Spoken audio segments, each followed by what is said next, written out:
आज हम लोग साहेब सिंह वर्मा जी की समाधि पर किसानों से जुड़े हुए बहुत गंभीर मुद्दे को चर्चा करने के लिए यहाँ पे इकट्ठे हुए हैं। साहेब सिंह वर्मा जी दिल्ली में किसानों के बहुत बड़े नेता थे, चाहे वो जिस पार्टी से भी थे, लेकिन दिल्ली के सारे किसान उनकी बहुत इज्जत करते थे और जब जब किसानों पे कोई भी मुसीबत आई उन्होंने खूब जम के किसानों की आवाज़ उठाई। आज हम उनकी समाधि पे इस विषय को चर्चा करने के लिए इकट्ठे हुए हैं, ये बहुत अच्छी बात है। अभी दिल्ली में जो चुनाव हुए विधानसभा के, उसमें गांव देहात के लोगों ने खूब जम के वोट दिया जी। आम आदमी पार्टी को खूब जम के वोट दिया। हम सब लोग, पूरी आम आदमी पार्टी इसके लिए दिल्ली के गांव देहात का बहुत बहुत शुक्रिया अदा करती है। हम लोग शुक्रगुजार हैं, दिल्ली के सभी किसानों के शुक्रगुजार हैं।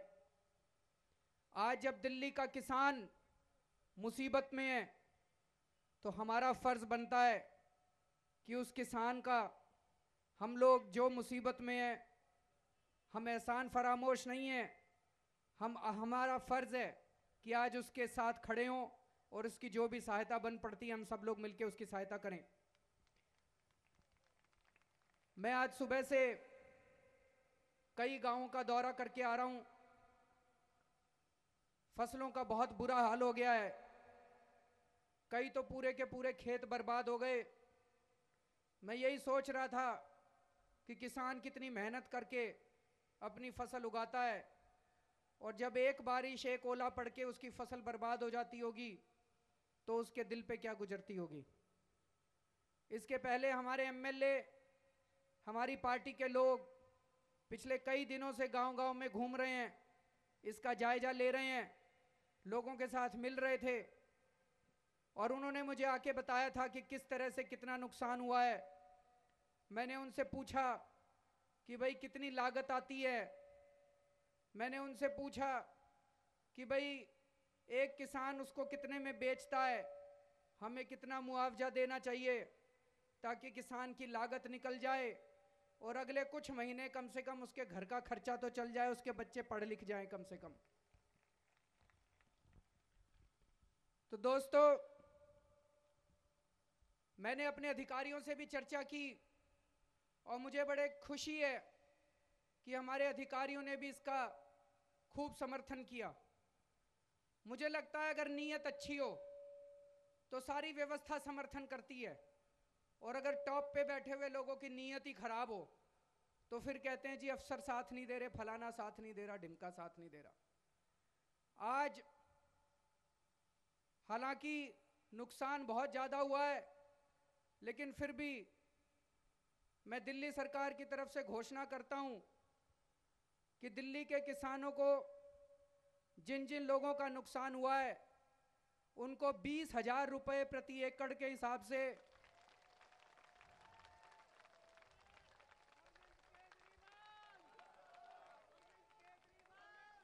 एक अभी किसी भाई ने बताया कि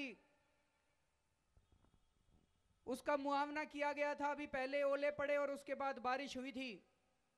हमारे अधिकारी गए थे, उन्होंने मुआयना किया कि कौन कौन सी किस किस की जमीन खराब हुई है, किस किस को मुआवजा मिलना चाहिए। हो सकता है उसमें कमी रह गई हो भाई साहब, क्योंकि सरकारी अफसर जब करते हैं चाहे पूरे अच्छे से करें तब भी किसी ना किसी का गिला शिकवा तो रह जाता है। तो मैंने अपने डिविजनल कमिश्नर साहब को बुलाया, उनसे पूछा और मैंने उनसे प्रस्ताव रखा। मैंने कहा भाई अगर ऑब्जेक्शन है लोगों की तो कैसे दूर हो सकती है।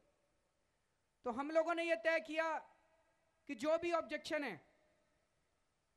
किसी भी गांव में गांव की पूरे गांव की पंचायत बुला लेंगे, सारे गांव वालों को इकट्ठा कर लेंगे और सारे गांव वालों के सामने पटवारी भी बैठ जाएगा, हमारा विधायक उसकी अध्यक्षता करेगा, विधायक के सामने, सारे गांव वालों के सामने, हमारे अफसरों के सामने दूध का दूध, पानी का पानी हो जाएगा। जो सभा तय करेगी वो दिल्ली सरकार मान लेगी। मंजूर है जी? सारों के सामने हो जाएगा, नहीं तो मेरे को डर ये है कि कल को आप जाओगे अफसर के पास, अफसर कहेगा आधा मेरे को दे दे, आधा तू ले ले, मैं तेरी पास कर देता हूं। ऐसा ही होता है ना जी, ये नहीं होने देंगे। अब आपके गांव में सबके सामने होएगा, सारी पंचायत बैठेगी, गांव बैठेगा और उसके सामने इसका निर्णय किया जाएगा। कल मैंने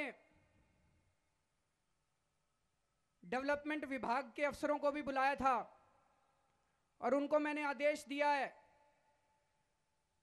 कि हरियाणा के किसानों को खाद और बिजली की सब्सिडी मिलती है, पंजाब के किसानों को मिलती है, हिमाचल प्रदेश के किसानों को मिलती है, उत्तर प्रदेश के किसानों को मिलती है, महाराष्ट्र के किसानों को मिलती है, दिल्ली के किसानों को खाद और बीज पे सब्सिडी नहीं मिलती। तो मैंने उनसे कहा है भाई हमें दिल्ली के किसानों को भी खाद और बीज की सब्सिडी देनी है। तो उन्होंने पूरी रूपरेखा बनानी तैयार कर दी है और जल्दी उसके ऊपर भी हम लोग घोषणा करने वाले हैं। अभी जब मैं आ रहा था रास्ते में कई गांवों से होता हुआ, तो एक जगह कुछ गांव वालों ने मेरी गाड़ी रोक ली। उन्होंने बताया जी खेती के लिए हमको ट्यूबवेल के कनेक्शन नहीं दिए जा रहे। मैंने तुरंत अभी रास्ते में ही अपने दिल्ली जल बोर्ड के सीईओ को फोन किया। उन्होंने कहा जी नीति के हिसाब से कनेक्शन देने हैं हमको, किसानों को ट्यूबवेल के कनेक्शन दिए जाने चाहिए और लोकल लेवल पे डिस्ट्रिक्ट कमिश्नर को देने होते हैं।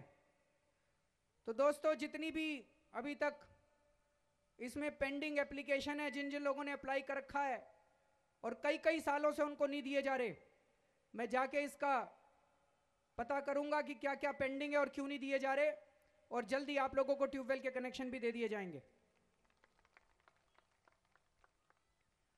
फिर किसानों ने बताया कि किसानी करने के लिए बिजली बड़ी महंगी है, जबकि दूसरे राज्यों के अंदर किसानों को खेती करने के लिए सस्ती अलग रेट पे बिजली दी जाती है। इसके ऊपर भी मैं वापस जाके अपने अफसरों से चर्चा करूंगा कि हम दिल्ली के किसानों को कितनी सस्ती बिजली मुहैया करा सकते हैं। चुनाव के दौरान मैं कई गांवों में घूमा था, हमने कई वादे किए थे। एक चीज मैं बता दूं, 5 साल के अंदर जितने वादे करे थे एक एक वादा पूरा करके जाएंगे, आपका विश्वास नहीं तोड़ने वाले हम लोग। भाई साहब ने धारा 81 की बात करी, उस पे काम चल रहा है जी, थोड़ा समय लगेगा। 74(4) भी मेरे को याद है, धारा 33 भी याद है।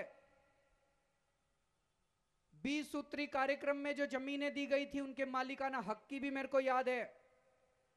गांवों के अंदर स्कूलों की बुरी हालत है, कई गांव ऐसे हैं जिसमें डिस्पेंसरी नहीं है, कई गांव ऐसे हैं जहां से बसें नहीं चल रही। ये सारी बातें याद हैं, हर चीज पे काम चल रहा है। और मैं आपको लाल डोरा तो की घोषणा बहुत जल्दी होने वाली है। लाल डोरा का जो एक्सटेंशन करना है उसकी घोषणा, उसमें काफी काम हो चुका है। मैं एक ही बात आश्वासन देना चाहता हूं कि 5 साल के अंदर जितने वादे हमने करे थे 5 साल के अंदर सारे वादे पूरे करके जाएंगे जी।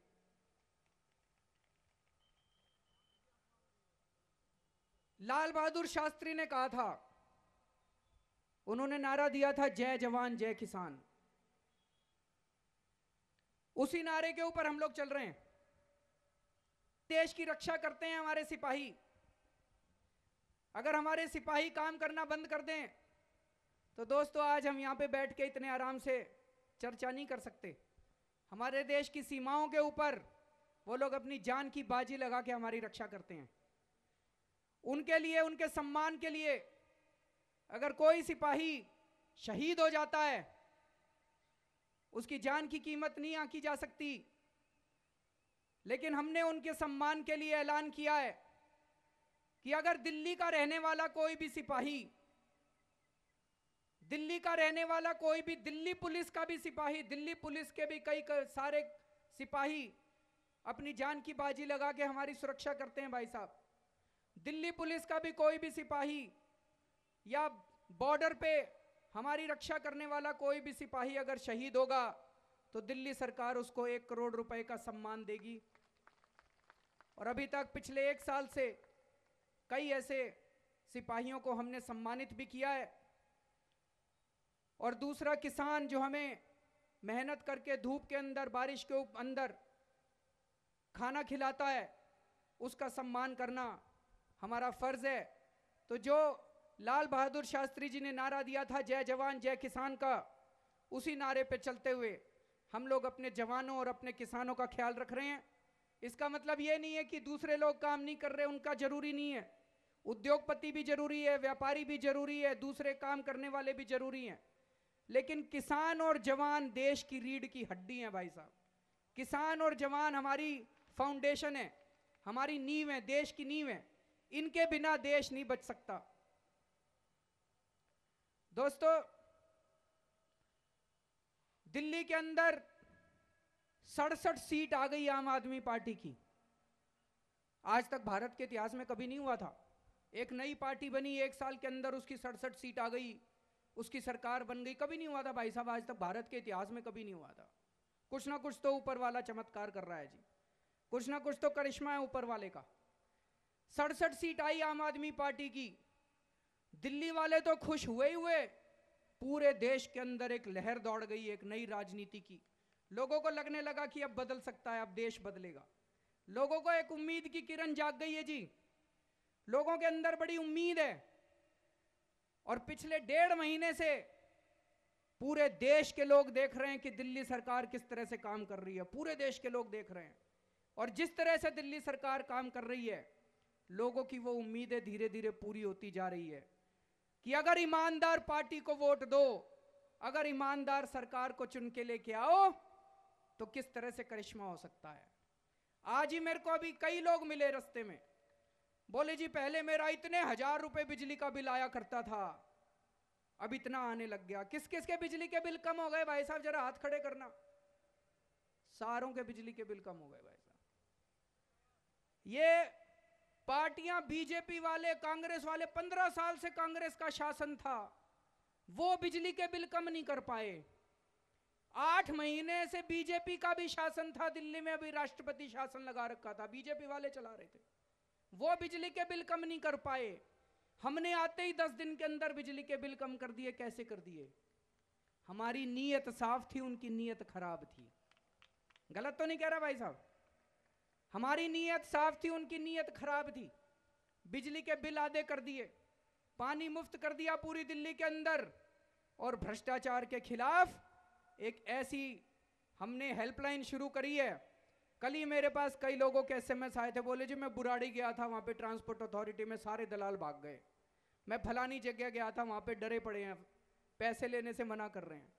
तो दिल्ली के अंदर भ्रष्टाचार भी कम हुआ। मैं ये नहीं कह रहा खत्म हो गया, नहीं तो ये टीवी चैनल वाले पकड़ लेंगे, किसी को कहेंगे देखो केजरीवाल झूठ बोल रहा था। कम हुआ है, भ्रष्टाचार कम हुआ है दिल्ली के अंदर, काफी कमी आई है। तो दिल्ली के अंदर जिस तरह से काम हो रहे हैं पूरे देश के अंदर, लोगों को उम्मीद बनी है और लोगों को लगने लगा भाई सरकार तो ऐसे चल सकती है, सरकार इस तरह से लोगों के काम कर सकती है। लेकिन एक चीज और बता दूं, जिस तरह से सरकार काम कर रही है, भ्रष्टाचारियों के खिलाफ काम कर रही है, इस देश की बड़ी बड़ी ताकतें हिल गई हैं, उनकी फाउंडेशन हिल गई है, उनकी नींव हिल गई है। तो अब हमारे खिलाफ बड़े बड़े षड्यंत्र भी करे जा रहे हैं, किस तरह से इनको बदनाम किया जाए। हमें बदनाम करने के लिए, हमें असफल करने के लिए बड़े बड़े षड्यंत्र किए जा रहे हैं भाई साहब। लेकिन जिसके साथ ऊपर वाला होता है उसका कोई बाल भी बाका नहीं कर सकता। हम लोग बहुत छोटे लोग हैं, हमारे पास कुछ भी नहीं है, लेकिन हमारे साथ ऊपर वाला है, इसलिए ये खूब बड़े बड़े षड्यंत्र करेंगे।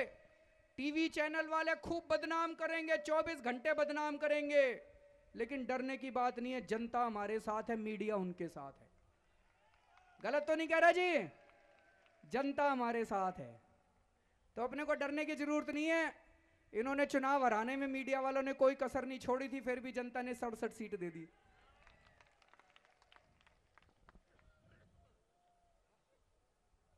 तो दोस्तों, अंत में केवल इतना कहना चाहूंगा, आज अगर हम लोग कहते हैं ना, अंदर आत्मा होती है, शरीर होता है, साहिब सिंह वर्मा जी की आत्मा जहां कहीं भी होगी, अगर ऊपर होगी और देख रही होगी, तो मुझे लगता है आज उनको बहुत सुकून मिलेगा ये देख के कि एक ऐसी सरकार दिल्ली के अंदर आई है जो किसानों के बारे में सोचती है और किसानों के भले के बारे में सोचती है।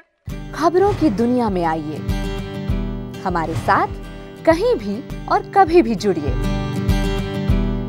हम मिलेंगे फेसबुक पर, हम दिखेंगे यूट्यूब पर, हमें फॉलो कीजिए ट्विटर पर। खबरों के साथ बने रहिए रात दिन।